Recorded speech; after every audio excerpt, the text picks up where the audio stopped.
Hello students, in the today lecture we will look at storage virtualization at storage. So here what is the meaning of storage virtualization at storage? Means virtualization is provided at the storage. Storage means we have a RAID or whatever be storage we have. So in that case it is assumed our storage devices has a capacity to provision or to create the LUN.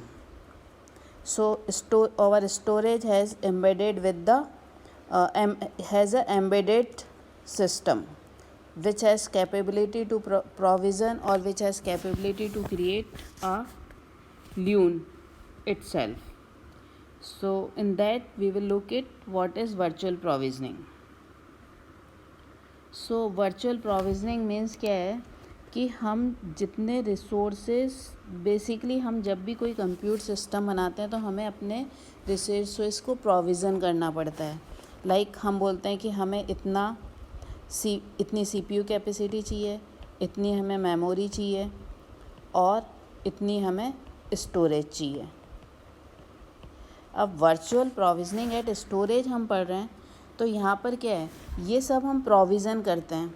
तो अब जब हम provision करते हैं and provision is not equal to the allocated, provision not equal to allocated के नहीं हो, allocated या अलोकेशन के इक्वल नहीं हो, तो हम वर्चुअल प्रोविजनिंग करेंगे. तो वर्चुअल प्रोविजनिंग में क्या होगा कि हमारी allocation is equal to the used हो जाएगा. जितने हमें डेटा लिखे हैं उतनी ही स्पेस हमें अलोकेट होगी इंस्टेड ऑफ जितने हमने प्रोविज़न करा है. तो ये एक टेक्निक होती है. इस टेक्निक के कारण हमारा क्या होता है, स्पेस की एफिशिएंसी इंक्रीज़ हो जाती है. तो जैसे इस फिगर में हम देख रहे हैं कि भाई ये हमारे 2 थिन ल्यून बनाए हैं और ये जो थिन ल्यून है इनको स्पेस कितनी अलोकेटेड हुई है, जितनी कि उन्होंने यूज़ करी है, बट ना कि उनको उतनी जितनी उन्होंने प्रोविज़न करी है.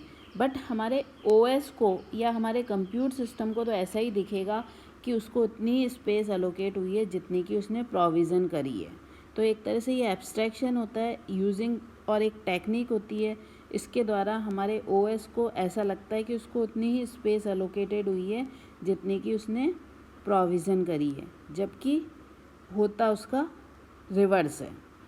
और वर्चुअल प्रोविजनिंग का दूसरा काउंटर पार्ट होता है ट्रेडिशनल प्रोविजनिंग. ट्रेडिशनल प्रोविजनिंग में क्या होता है कि आपकी provisioning equal to the allocation होती है.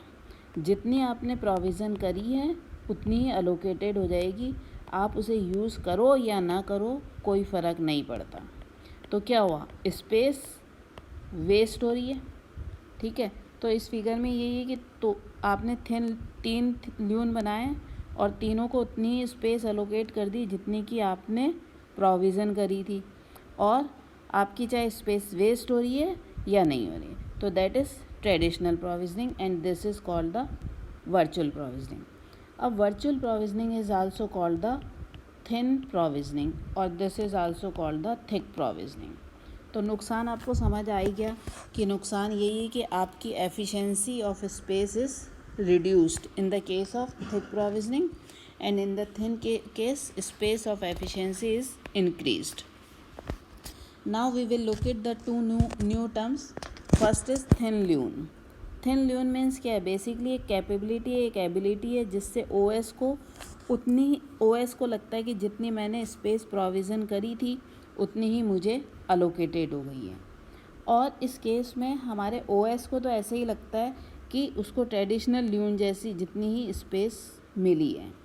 और थिन ल्यून में होता क्या है कि स्पेस कितनी अलोकेटेड करें, मतलब स्पेस तो मैंने बोला है कि आपको जब भी अलोकेटेड होगी जब आप डेटा राइट करोगे, बट इस केस में स्पेस अलोकेटेड होती है थिन ल्यून को, मिनिमम स्पेस अलोकेटेड हो जाती है. That is called the thin LUN extent. And ये वहीं पर यूज़ होता है जहाँ कि हमारा स्पेस एफिशिएंसी एक पैरामाउंट हो, जहाँ पर हम स्पेस का एफिशिएंटली यूज़ करना चाहते हैं. Now thin pool.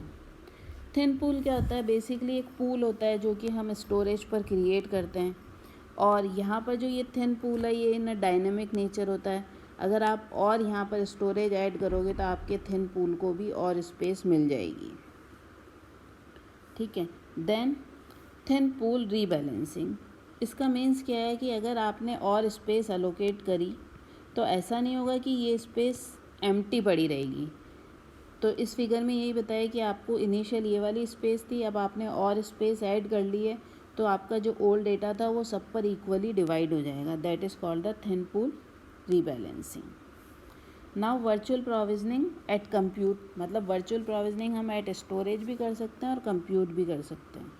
अगर हम कंप्यूट करते हैं तो रेस्पॉन्सिबिलिटी किसकी आ जाती है, हाइपरवाइज़र की। अब हाइपरवाइज़र की रेस्पॉन्सिबिलिटी आ जाती है तो हाइपरवाइज़र क्या प्रोवाइड करता है, virtual disc.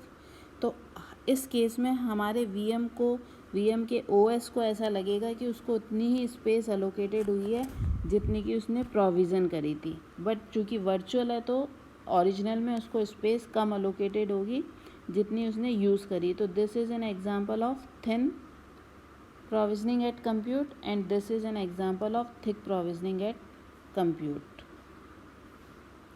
Then benefit of virtualization के benefit ये है कि इससे एडमिनिस्ट्रेटिव ओवरहेड रिड्यूस हो जाता है। इन जनरल क्या होता है कि अगर आपने कोई एक स्टोरेज ख़रीद ली और अब आपको अपनी कैपेसिटी इंक्रीज़ करनी है या रिड्यूस करनी है तो आपको कुछ एडमिनिस्ट्रेटिव वर्क करने पड़ते हैं, बट इस केस में ये हमारा वर्चुअल प्रोविजनिंग है, इसमें ये एम्बेडेड है ऑलरेडी कि आप जो है स्पेस और ऐड कर सकते हो और रिमूव कर सकते हो।